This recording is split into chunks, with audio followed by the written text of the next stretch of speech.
descending from Tushita Heven.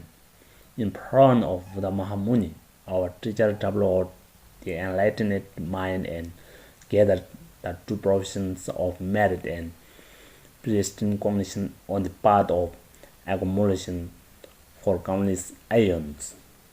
Then, during the time of the Kashyapa, when the lives of beings lasted for 20 years, he was born as a Brahmin.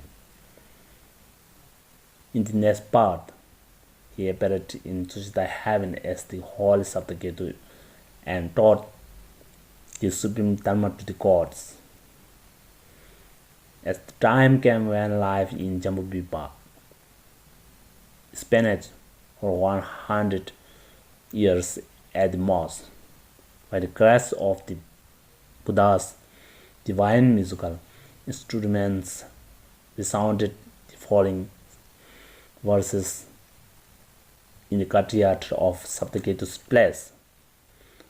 Possessing immense merit, mindfulness, and realization, and radiating forth limitless wisdom, give it powerless power and dexterity. O Bodhisattva, remember the prophecy of Buddha Dipamkara. It's the right time to act, so don't be indifferent.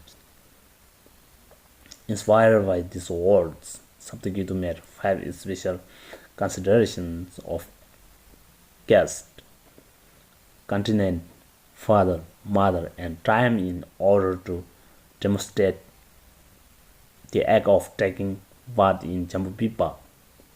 Just before his departure from Tushita Heaven, he taught the gods about the importance of faith in the Dharma, which is the only doorway to see the reality of all phenomena.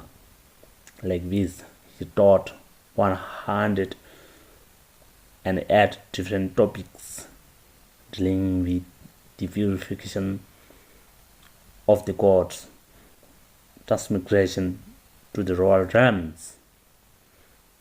In those days, as most people were influenced by the Vedas of the Brahmins, he took the form of an Ashkari elephant bringing 6 ducks, which symbolizes auspiciousness according to those scriptures, and descended from Tushita Heaven to this world. Thank you for listening and watching.